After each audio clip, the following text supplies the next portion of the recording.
Well, that answers that question. Hey guys, John here from Sonic Drive Studio. I hope you're all doing well and welcome back to the channel. Today we're taking a look at the Yamaha RSS20 REVSTAR Standard. Now the kind folks over at Yamaha wanted to send me one of these guitars to try out, and to be honest, I'd never tried one of these before. I thought they looked really cool though, and I was very curious to find out if these models would work well for me with my styles. You guys know me, I like the heavy stuff, the rock and the metal, so I just wanted to find out if this guitar would sound good in that context, basically. And of course, I was also very curious about the overall build quality. And if I'm honest, I am very, very impressed. This turned out to be a really good guitar, so let's dive in. So let's go over all the features first, and then check out some more sound clips. The REVSTAR Standard series are made in Indonesia. This is the one with the two humbuckers, but they also make them with two P90 pickups. And the finish that I've got here on this model is this beautiful looking sunset burst. I've really fallen in love with this finish. Now this guitar does have a chambered body, but luckily for me it's not super light because I love guitars that do have a little bit of chunk on them. I like guitars with a little bit of weight, mainly for tone reasons, but this guitar is far from heavy. So weight-wise, I think this guitar is very balanced and comfortable actually. It's somewhere in the middle ground between light and heavy. And acoustically, this guitar sounds very vibrant, resonant and loud. Which is an aspect to this guitar that I really enjoy. It's something that I find really important in guitars in general, and I think that the chambering does help a bit with that. So this guitar does have a bit of a unique tone because of that, which is really cool. I guess you could say that tonally it sits somewhere in between a solid body Les Paul and something like a semi-hollow ES335. Now this guitar has a maple cap on the body, and we've got this 3-piece mahogany neck, which is reinforced by carbon fiber. And the neck has a Gibson scale, so that's 24.75 inches. And the rosewood fretboard is very nicely polished and smooth, and it does have 22 stainless steel frets. That's right. So these frets are going to last a very long time, and they feel very smooth as well. I also have to say that the overall fretwork on this guitar is excellent. Everything is nice and level, so you can get some nice low action without any fret buzz. Also a very important aspect to me. The neck in general is just very comfortable and smooth to play, really nice. And the satin finish on the back of the neck really helps with that. And on the headstock we've got these non-locking tuners, but they work as they should, to be honest. The pickups in this guitar are the VH5 Alnico 5 humbucker pickups. And to be honest, I think that they sound really, really good. Really versatile and even sounding with a good chunk for high gain tones, but also with plenty of clarity. I guess you could say that they sound sort of PAF-like. This guitar has more tones than meets the eye though. I'm a simple guy, I like my simple tones, you know, the bridge pickup for heavy stuff, the neck pickup for cleans or perhaps for leads sometimes. But I'd like to show you what sort of other interesting tones this guitar can conjure. So we've got a 5-way selector switch over here. The first position is just the bridge humbucker, the third position is both pickups at the same time, and the fifth position is the neck pickup on its own. But positions 2 and 4 have these really cool and unique out-of-phase tones with a slight phase shift going on. And that adds some really interesting flavors to this guitar, kind of almost single coil sounding. Another cool feature is this push-pull passive focus switch on the tone control. It adds some volume and it also makes the overall tone a bit more thick. It basically rolls off some top and bottom end, and it kind of emulates the sound of overwound pickups, if I've understood that correctly. Now this can be a great feature to add some fatness and sustain to your lead tones, for example. Now let's take a quick listen to how all these different settings sound with a sort of clean, broken up tone. Here we go.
Cool, right? So what else do we have?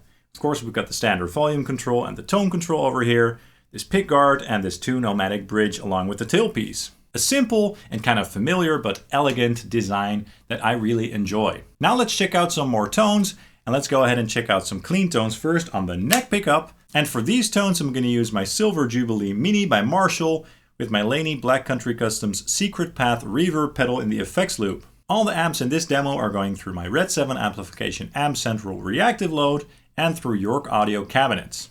And this particular tone will use the MES212 V30 cabinet. Let's go.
That was quite beautiful sounding. I really like how this neck pickup sounds with clean tones indeed. Nicely balanced and definitely not too dark sounding. Now let's get dirty. You already heard how this guitar sounds with very heavy tones in the intro with my ENGL Fireball 25, but now let's check out a bit more rocky tones with this guitar going through my orange Rockerverb 50 Mark III through the York Audio ORNG 412 V30 cabinet. Here we go.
Awesome, that sounded huge! So yeah, I'm very positively surprised at how well this guitar works for heavy guitar tones.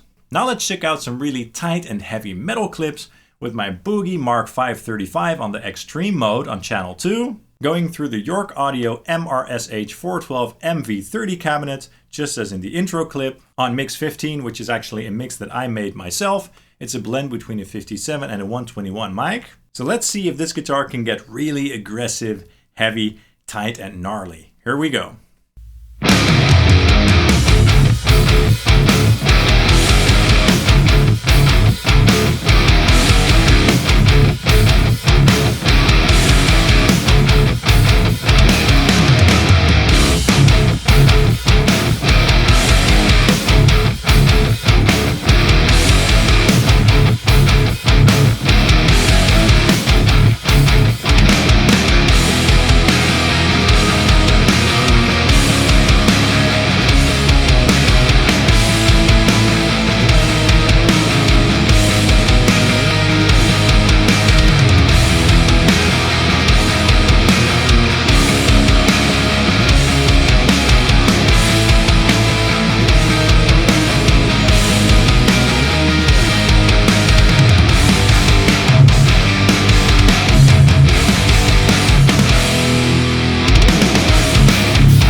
Very nice. So definitely color me impressed. I really like this guitar, and I like it a lot more than I was expecting, to be honest. So overall, this guitar has been a very pleasant surprise. It looks beautiful. It sounds great both acoustically and electrically. It also plays really well, and it's very well constructed. So it's just a great guitar, especially considering the price tag. And it also comes with an awesome free gig bag. So I really dig this guitar, and I highly recommend checking out the Yamaha REVSTAR Standard. That's all for this video. I really hope you enjoyed it.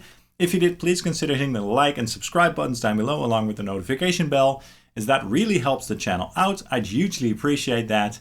You can also follow Sonic Drive Studio on Facebook, Instagram, and Twitter. And don't forget to let me know in the comments down below what your thoughts are on this guitar. See you soon, guys. Thanks and cheers.